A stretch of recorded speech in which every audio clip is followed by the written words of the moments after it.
வலியா இருக்கா, ஒரு நிமிஷத்துல சரி பண்ணலாம் வாங்க.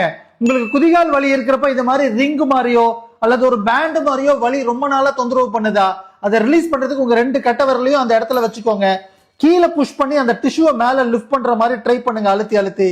இப்படி பண்றது மூலியமா இங்க இருக்க சிலிண்ட்ரிக்கல் ஃபேஷியான்னு சொல்றது அலைன்மெண்ட் மாறி நேச்சுரல் ஆகுங்க.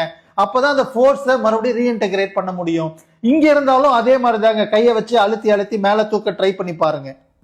குதிகால் வலி வர்றதுக்கு நிறைய காரணம் இருக்குங்க. ஸ்பர் growth-ஆ இருக்கலாம், அல்லது இங்க இருக்க பிளான்டர் ஃபேஷியா இரிட்டேஷன் இருக்கலாம், ஃபேட் பேட் ப்ராப்ளம் இருக்கலாம். ஆனா இது ஒரு டைப் ஆஃப் டிஸ்டார்ஷனுங்க. இதை ரிலீஸ் பண்றது மூலியமா தான் கம்ப்ளீட்டா ஹீல் பெயின் போகும். இது மட்டும் இல்லைங்க, இது மாதிரி ப்ராப்ளத்தை ரிலீஸ் பண்ணிட்டு எக்ஸசைஸும் பண்றப்போ 100% சரியாகும். வாங்க எக்ஸசைஸ்க்குள்ள போயிடலாம். எந்திரிச்சதும் உட்காந்துட்டு மற்ற நேரங்கள்லயும் உட்கார்ந்து இருக்கிறப்போ விரல்களை நல்லா மடக்கி மேல தூக்கி தூக்கி விடுங்க. குதிகால மேல தூக்கி விடுங்க, பாதத்தை மேல தூக்கி விடுங்க. அதே மாதிரி இன் அண்ட் அவுட் ரொட்டேட் பண்ணி பாருங்க. எல்லாமே ஒரு 40 to 50% மொபிலைஸ் பண்ணுங்க. இந்த இடம் ஃபுல்லா ஆப்டிமைஸ் ஆயிடும், பெயின் ஃப்ரீ ஆயிடும், திரும்பவும் வராது. ஹாப்பியா ஹெல்தியா உங்க வேலையை பார்க்கலாம். வலியோட வளாதீங்க. Just for the information, doctor Ram physio.